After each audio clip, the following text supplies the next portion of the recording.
Social Perspectives, hosted by J. Gentile Everett, is brought to you by the Renaissance Ministry. Hello and welcome to Social Perspectives. I'm J. Gentile Everett. Over the last 9 months, the Supreme Court of the United States ruled that race could no longer be a part of the enrollment process in the major predominantly white institutions of higher learning. Whether that decision has had any irrefutable impact on the historically Black colleges and universities may be argued by many. But according to the data provided by many HBCUs, applications and enrollments into these schools are definitely on the rise by both Black and white students who have interest in furthering their education. We'll look into some of the causes and the effects of this phenomenon, along with the fraternities and the sororities that have lifelong impact on the lives of those who choose to go that route well beyond college and throughout their lives, particularly in the Black community. We ask you to stay tuned. We'll be right back learning more about what's happening in our colleges.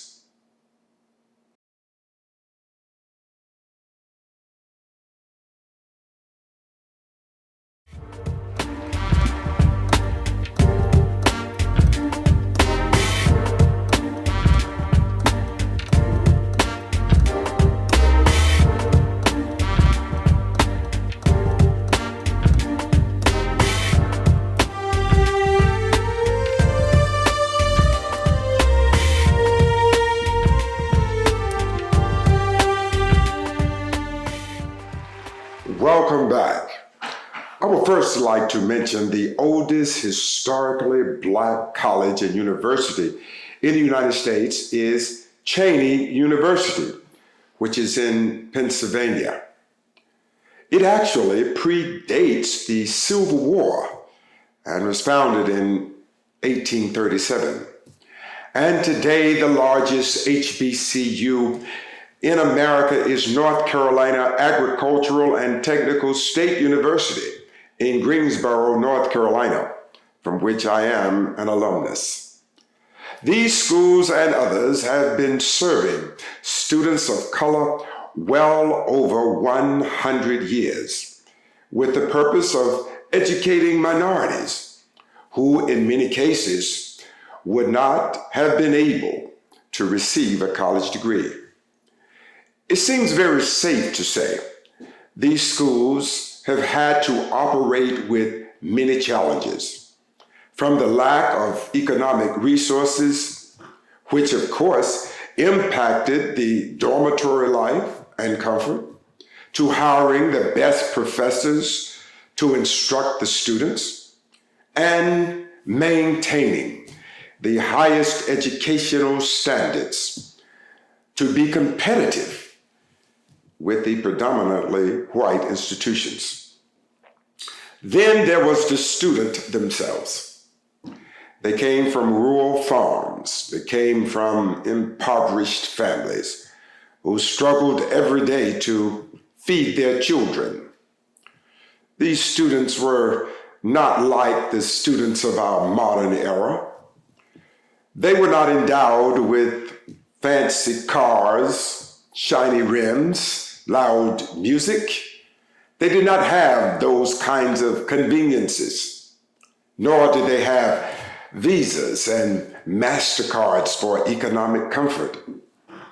They had to ride on the buses back and forth from home to college and would bring back food in bags without any place to keep them in their rooms nor any other place on campus. Yet they maintained a focus to complete their respective academic programs because in their mind, it was their only ticket to a better life.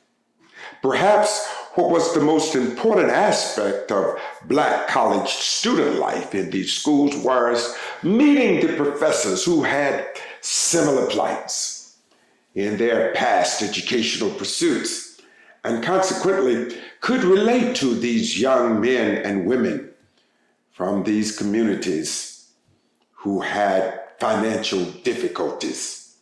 They were excited to push them to achieve success against all of the odds. These institutions provided an opportunity to access educational achievement and a heightened cultural consciousness. The last part was particularly significant because many of these students came from these rural towns and villages and hamlets and inner cities that seemed to automatically present issues of, yes, poverty, limited professional opportunities. So what would life have been without these Black schools? Only God knows. But what we do know is today we can see a surge in the student enrollment in these schools of white students. These schools, though Black, still maintains a general mindset of the Black community, which is one that welcomes all people and embraces all races, all colors, all creeds, all sexual orientation. What's really interesting is how time impacts and changes even the deepest convictions in all of us. The HBCUs were open for Blacks, the sons and daughters of slaves who could not attend white schools. Now the doors of opportunity for some of the great-great-grandchildren of slave owners who rather attend these Black schools because something must have inspired them to do so. Stay tuned. We'll be right back.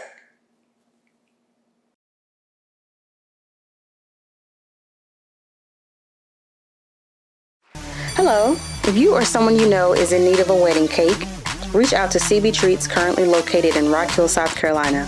CB Treats provides custom-designed, delicious cakes and top-tier customer service. In addition to wedding cakes, CB Treats also provides elegant custom cakes for large events. For more information, you can call or text CB Treats at 803-386-8472. Again, that's 803-386-8472. Or you can reach CB Treats by email at cbtreats@live.com. That's cbtreats@live.com. CB Treats, making your cake dreams come true.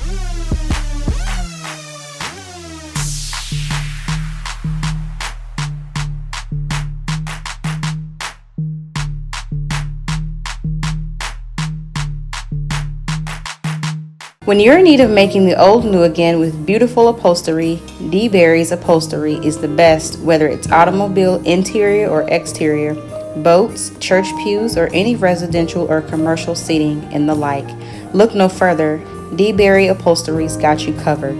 Call D. Berry's at 910-276-2265 and experience new again.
Welcome back to Social Perspectives.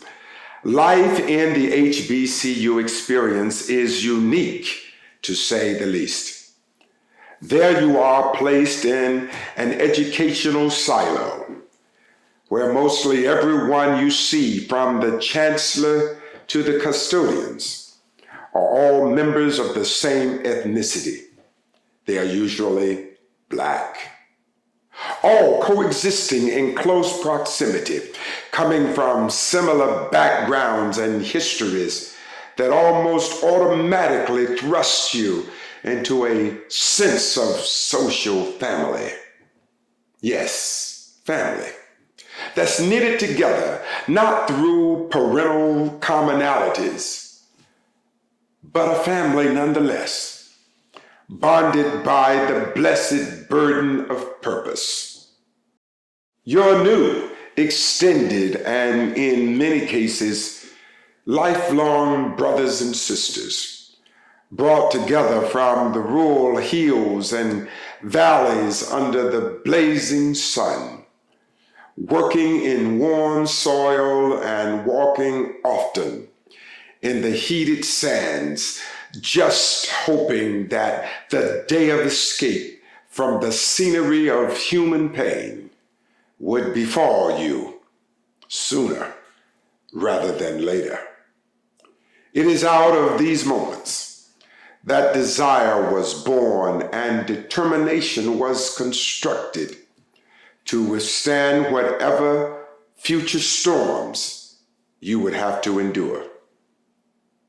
And at last, you meet and you come to love your new brothers and sisters who too labored and waited to meet the new members of their college family, who did not share the same blood, but they shared the same need of the same bridge that would lead them to a brighter future.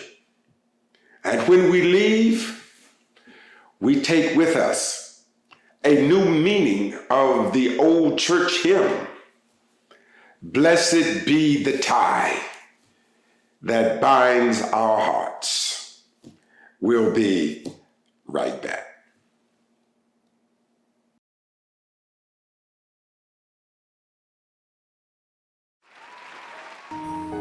Hunger has never been more satisfied as it is when it tastes like the delicious Southern cuisines from the Clinton Inn. Here, flavor is never compromised and palate satisfaction always meets the expectation.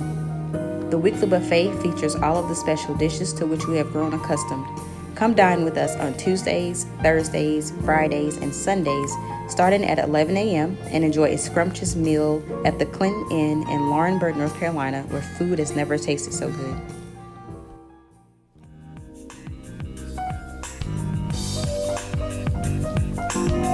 We congratulate Gentile on his Jazz Award from the Kennedy Center for his amazing jazz album, Finally All of Me. He recently had his music played alongside Oscar Peterson, and his music is played in rotation at Tiffany stores and outlets. Stream Gentile's album, Finally All of Me, on all streaming platforms today.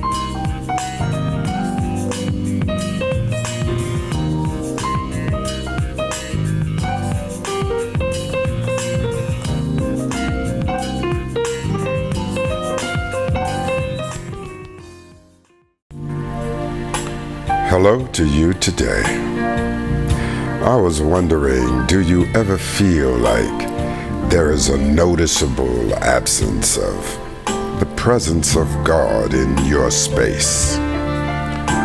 I mean, after praying and crying and pleading with God for relief and release from something so challenging that it seemed like there was no end in sight. Well, you are not alone. Even after decades of service to the cause of kingdom building, I too have had moments when I was perplexed and wondered, where are you, Lord? during this most painful ordeal. I would pray as hard as I could, but the next day it would be more of the same as the day before. The problems would further lead me to deeper anguish because I would say, "But God, you know me. You really know my heart is filled with love and kindness for all people. So why would you permit this calamity to befall me?" Does that sound familiar? We've all been there. And I discovered salvation is not a pill that immunes us from trouble. Trouble is not necessarily the punishment for disobedience, and success is not the automatic blessing from our efforts to be good. We must consider we are all characters in the premier drama of a loving God, and our roles in it might require us to temporarily be the one that's broken or stricken with pain. But greater roles await each of us if we can just hang in there. He's shaping us for the epilogue. Through that effort, the world may come to know him because of our struggle. Sometimes we're just simply chosen to go through some things that others will never have the chance to do. He chose us because he knew we would continue to glorify him amid carrying undeserved, oversized burdens.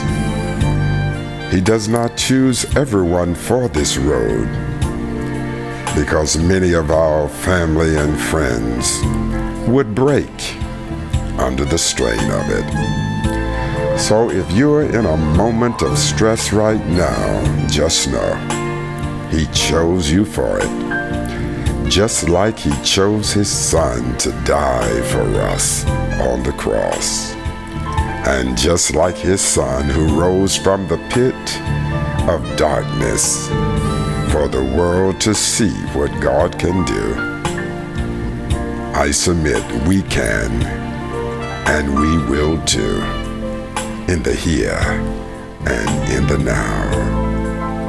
So keep your mind planted in better, because that's the harvest headed your way. Have a great week, my friends. JGE Weekly is brought to you by the Renaissance Ministry. The narration and music is composed and performed by Gentile. Like us and subscribe to our channel.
we want to take this opportunity and thank all of you for joining us for today's show. It's an exciting period in our times, and we are glad to share with you stories that will lift you and to inform you, as well as inspire you to be the highest version of yourself. We ask that you continue to assist us with our efforts in showing programs like this about ordinary people doing extraordinary things. All of the information needed to help us is at the bottom of your screen, so please feel free to help us continue to spread and share the message of love and camaraderie around the world. Until the next time, we hope you will remember to eat a lot and laugh a whole lot more. I'm J. Gentile Everett. See you another time on Social Perspectives.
Social Perspectives is sponsored by ordinary people who believe in spreading love to all because everyone deserves to be loved. Please support our show with your tax-deductible gifts. You can cash out our work at $RENMI15. Again, $RENMI15 and help us reach the world.